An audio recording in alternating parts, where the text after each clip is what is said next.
Welcome to Reddit Tea Time. Please like and subscribe. Am I the bonehead for snapping at my sister-in-law after she kept insulting my husband? I have a sister-in-law, Alison, who is married to my brother Harvey. I will be honest, I don't like Alison. She's the most negative, bitter person I've ever had to spend more than an hour with. She has a negative opinion about everything, but notably, my husband. Most of the time, I just brush it off, but we're all at my parents' for Christmas, and her comments have been constant. Example 1. She hates that me or my husband refer to him looking after our daughter as babysitting. Unpopular opinion nowadays, but I don't mind it. We actually both use the term for when one of us wants to do a recreational activity and the other has our daughter. I say he's at golf, so I'm babysitting, and he'll say she's going to dinner, so I'm babysitting.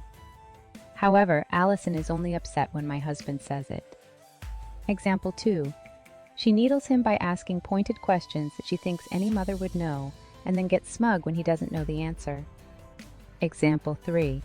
Every time I do anything with my daughter, and I do most things with her around me because that's what she's used to, Alison makes comments about me being a married single parent. I've told her to stop many times. I've told Harvey to stop her many times. Nothing works.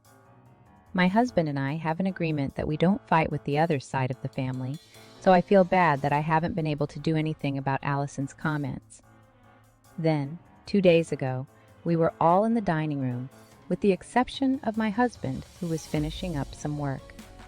Alison remarked that she hadn't seen him all day, and that it was really rude that he wasn't putting in more effort to spend time with his daughter or the family. I sternly told her that my husband is working to provide for his family, and that not everyone can just take weeks off at a time. Alison then said, "Of course you'd say that. You're basically paid to be his Bang-Nanny.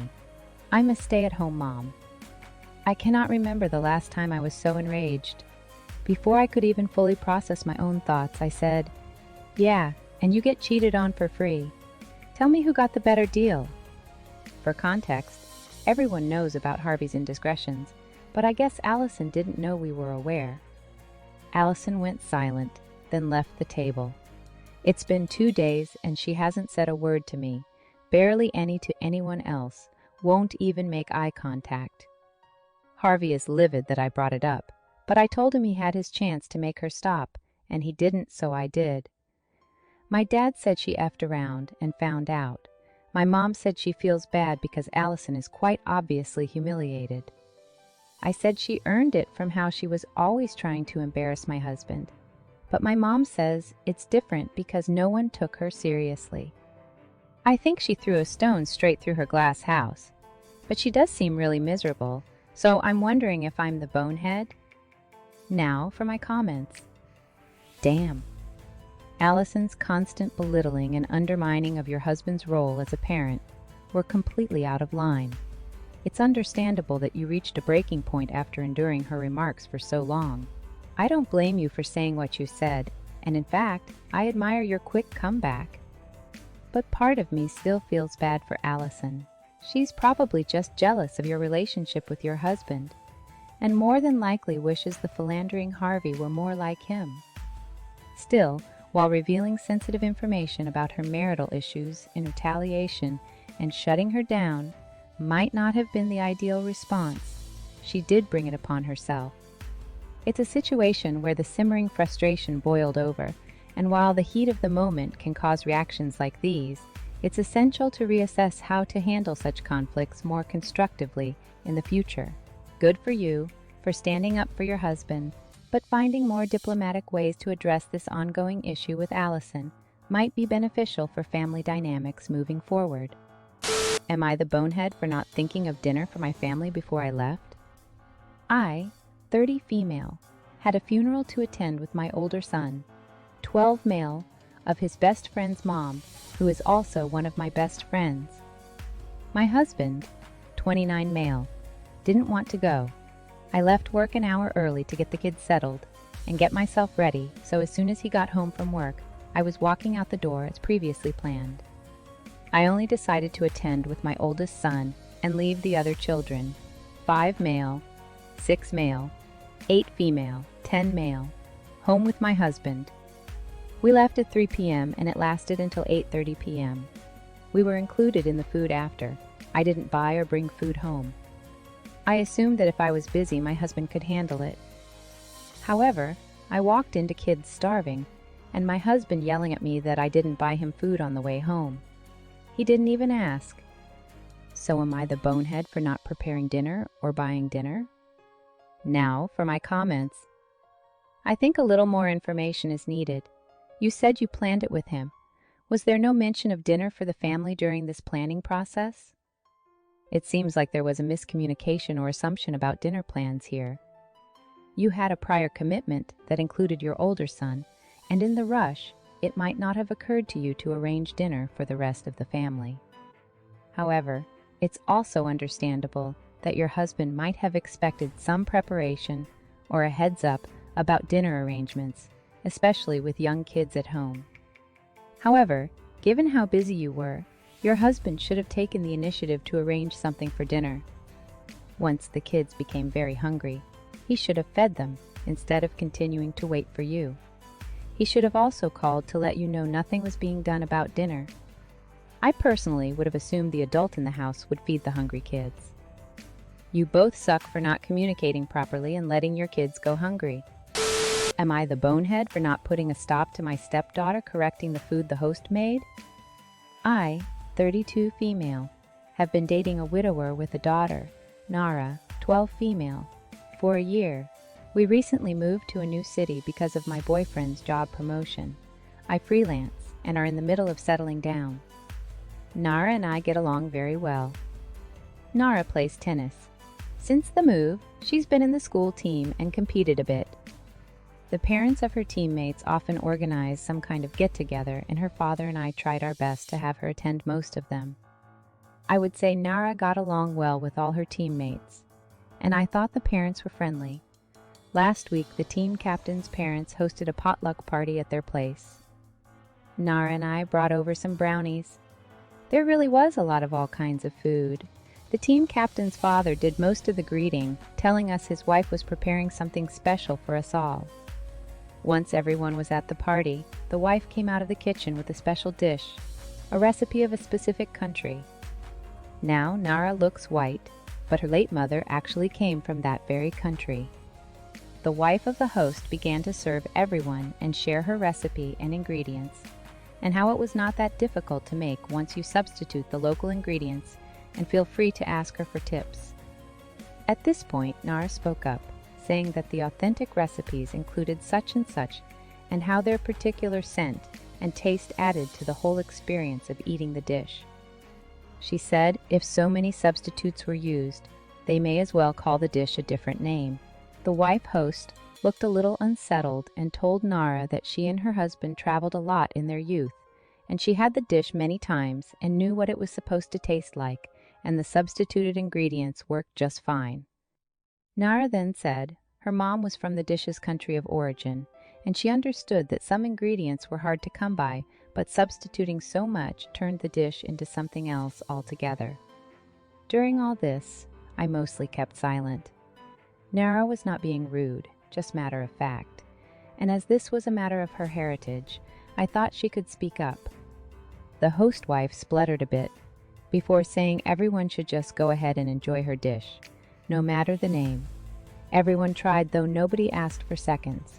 I personally thought it was a little bland, and there were a lot of leftovers.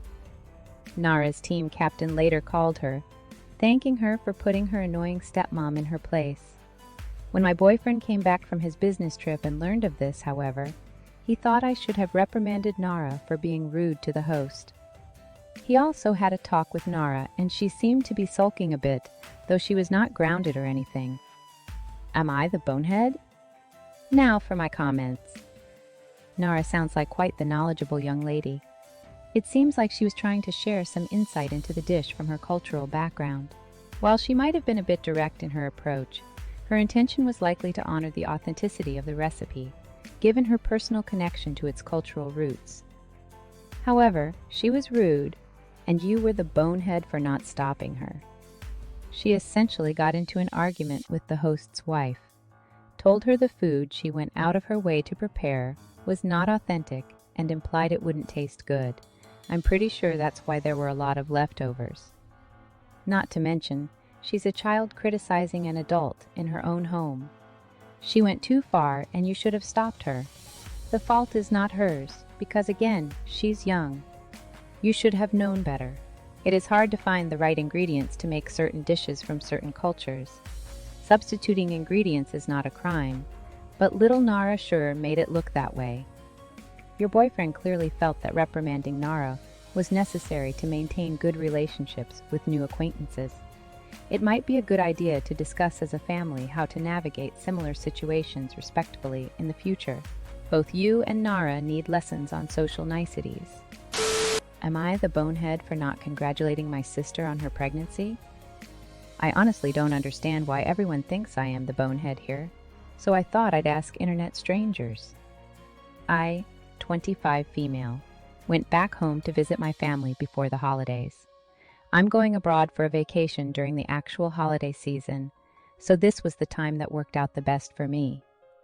My sister, Anne, 22 female, is married. I'll call her husband Rick, 23 male. Anne and Rick came over for dinner to see me, and Anne announced that she was pregnant with their first baby. Our parents knew. I was the only one who didn't. I told her I was very happy and excited to be an aunt. And I hugged both Anne and Rick. I noticed everyone was looking at me a bit strangely, and I was like, what did I do? Anne said I didn't say congratulations. I am absolutely weirded out by this concept. So I said I was happy. What else am I supposed to say? Here is where I may be the bonehead. I said, congratulations, you got a baby in your uterus. Anne looked at me strangely and asked me what the F was wrong with me. I was like, what the actual hell is wrong with you? Since when does having sex and getting knocked up get a congratulations? Celebration, sure, but congratulations? My parents said they were disappointed in me, and Anne said I was a lost cause and wished my future wife a lot of patience, which is weird in itself. Was it such a big deal? Did I mess up? Edit. In case it matters, I was diagnosed with ASS at age 16. My family never had anything negative to say about it, though. According to my parents, that's even why I excelled academically. Now for my comments. You're so childish. While it's totally okay to have a different perspective on how to express happiness and support, the way you responded might have come off as dismissive or lacking in empathy. When it was pointed out to you, you should have just said, congratulations. Instead, you doubled down on this ridiculous kick you're on and made things worse. You're lucky they just shook their heads rather than getting genuinely angry with you. Saying congratulations in the context of a pregnancy announcement is more about sharing joy and excitement for the future, rather than congratulating the act of getting pregnant itself. It's more of a way to celebrate the start of a new chapter in someone's life. Your response, while candid, might have seemed blunt or even disrespectful to your sister and her husband, who were probably hoping for a warmer acknowledgement of their news. Sometimes, social norms or expectations can feel odd or unnecessary, especially when they're unfamiliar or don't align with personal viewpoints. Your family might have expected a more traditional response, given the context of the announcement. It might help to explain your perspective and apologize if your response seemed insensitive or if it caused hurt feelings. That's all for today's video. Thanks for tuning in. I'll see you in the next Reddit story. Take care.